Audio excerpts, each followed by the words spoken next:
નમસ્કાર. ચાલો આજે શિક્ષણના એક એવા ફંડામેન્ટલ મોડેલને સમજીએ જેણે દાયકાઓથી ક્લાસરૂમમાં ટીચિંગને એક નવી દિશા આપી છે. આ છે મનોવૈજ્ઞાનિક રોબર્ટ ગ્લેસરનું 1962નું મૂળભૂત અધ્યાપન મોડેલ. કહી શકાય કે એથી અસરકારક શિક્ષણ માટેની એક ટાઈમલેસ બ્લુપ્રિન્ટ છે. ક્યારેય વિચાર્યું છે કે અમુક ટીચર્સ આટલું સરસ કઈ રીતે ભણાવી લે છે? એમના પાઠ આટલા સફળ કેમ થાય છે? શું આ કોઈ જાદુ છે કે પછી એની પાછળ કોઈ ચોક્કસ સાયન્સ કામ કરે છે? સાચું કહું તો આ કોઈ જાદુ નથી. એક સારું અસરકારક શિક્ષણ એ કોઈ અચાનક થઈ જતી ઘટના નથી. એની પાછળ એકદમ વિચારીને બનાવેલી એકદમ પદ્ધતિસરની પ્રોસેસ હોય છે. અને ગ્લેસરનું મોડલ આપણને બસ એ જ વૈજ્ઞાનિક ફ્રેમવર્ક આપે છે. એ સમજાવે છે કે કોઈપણ વિષયને અસરકારક રીતે ભણાવવો કઈ રીતે. તો સવાલ એ છે કે આ પાવરફુલ મોડલ છે શું? એ શેના પર આધાર રાખે છે? તો જુઓ, એ 4 મુખ્ય ઘટકો, એમ કહી શકીએ કે 4 મજબૂત પિલર્સ પર ટકેલું છે. અને આ ચારેય ભેગા મળીને એક આખું એજ્યુકેશનલ સાયકલ બનાવે છે. આ 4 સ્ટેપ્સ છે: શૈક્ષણિક હેતુઓ, પ્રારંભિક વર્તન, શૈક્ષણિક પ્રક્રિયાઓ અને છેલ્લે સિદ્ધિ આકારણી. એકદમ સિમ્પલ છે. પહેલા ગોલ સેટ કરો, પછી જુઓ કે સ્ટુડન્ટ અત્યારે ક્યાં ઊભો છે. એ પછી ભણાવવાનું શરૂ કરો અને લાસ્ટમાં ચેક કરો કે ગોલ પૂરો થયો કે નહીં. ચાલો હવે આ દરેકને થોડું ઊંડાણમાં સમજીએ. પહેલો પિલર છે શૈક્ષણિક હેતુઓ. મતલબ કે તમારો ગોલ શું છે એ નક્કી કરવું. જુઓ, કોઈપણ લેસનની શરૂઆત એકદમ ક્લિયર ટાર્ગેટ સાથે થવી જોઈએ. ટીચર ક્લાસમાં જાય એ પહેલાં જ એના મગજમાં સ્પષ્ટ હોવું જોઈએ કે આજે આ લેસન પૂરું થશે ત્યારે મારા સ્ટુડન્ટ્સ શું નવું કરી શકશે. અને આ ખાલી એક વિચાર નથી, આ એક એવો ગોલ છે જેને માપી શકાય. જેમ કે આ ઉદાહરણ જુઓ. આ પાઠ પછી વિદ્યાર્થી નફા નુકસાનના દાખલા જાતે ઉકેલી શકશે. અહીં ગોલ એકદમ ક્રિસ્ટલ ક્લિયર છે.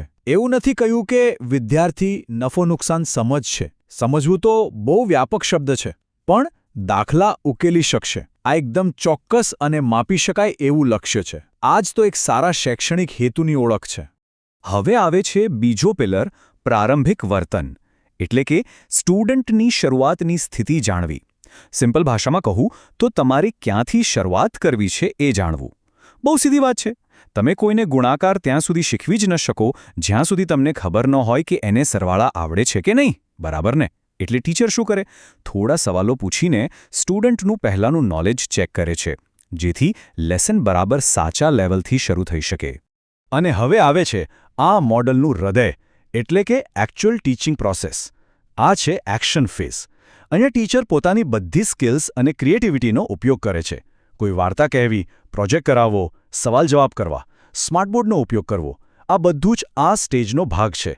ટીચર અને સ્ટુડન્ટ વચ્ચેનું જે જીવંત ઇન્ટરેક્શન છે એ અહીં જ થાય છે. ભણાવી દીધું એટલે કામ પૂરું? ના, બિલકુલ નહીં.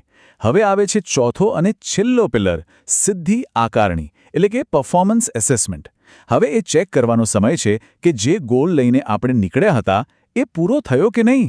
આના માટે ટીચર મોઢેથી સવાલો પૂછી શકે, એક નાની ટેસ્ટ લઈ શકે કે પછી કોઈ એક્ટિવિટી કરાવીને પણ જોઈ શકે કે સ્ટુડન્ટ્સને સમજાયું કે નહીં. તો અત્યાર સુધી આપણે જે જોયું એ એક સીધી લાઇનમાં ચાલતી પ્રોસેસ જેવું લાગે છે, નહીં? સ્ટેપ 1, 2, 3 અને 4. પણ ગ્લેસરના મોડલની અસલી તાકાત અહીંથી શરૂ થાય છે. એની ખરી મજા એની સાયક્લિક ડિઝાઇનમાં છે. અને આ સાયકલને જે વસ્તુ ગતિ આપે છે એ છે ફીડબેક લૂપ. પણ એક મિનિટ, માની લો કે વિદ્યાર્થીઓ શીખ્યા જ નહીં તો? ટેસ્ટમાં નાપાસ થયા તો શું? શું આ ફક્ત સ્ટુડન્ટની નિષ્ફળતા છે? ગ્લેસરનું મોડલ કહે છે ના, બિલકુલ નહીં. અને બસ અહીંયા જ આ મોડલ એકદમ રેવોલ્યુશનરી બની જાય છે. એસેસમેન્ટના જે રિઝલ્ટ્સ છે એ ખાલી માર્ક્સ કે ગ્રેડ નથી, એ તો ટીચર માટે એક અરીસો છે, એક ફીડબેક છે. એ બતાવે છે કે એમની ભણાવવાની રીત કેટલી સફળ થઈ. આ પ્રોસેસને સમજીએ. સ્ટેપ 1, એસેસમેન્ટમાં ખબર પડી કે સ્ટુડન્ટ્સ ફેલ થયા. સ્ટેપ 2, ટીચરને આ ફીડબેક મળ્યો. હવે શું? સ્ટેપ 3, ટીચર પોતાની ભણાવવાની પદ્ધતિમાં સુધારો કરે છે અથવા કદાચ ગોલને થોડો સરળ બનાવે છે. સ્ટેપ 4, ટીચર એ ટોપિક ફરીથી ભણાવે છે. અને બસ આ સાયકલ ફરીથી શરૂ થઈ જાય છે. અને આ ચક્ર ત્યાં સુધી ચાલતું રહે છે જ્યાં સુધી વિદ્યાર્થીઓ બરાબર શીખી ન જાય. હવે એક વાત સમજવા જેવી છે.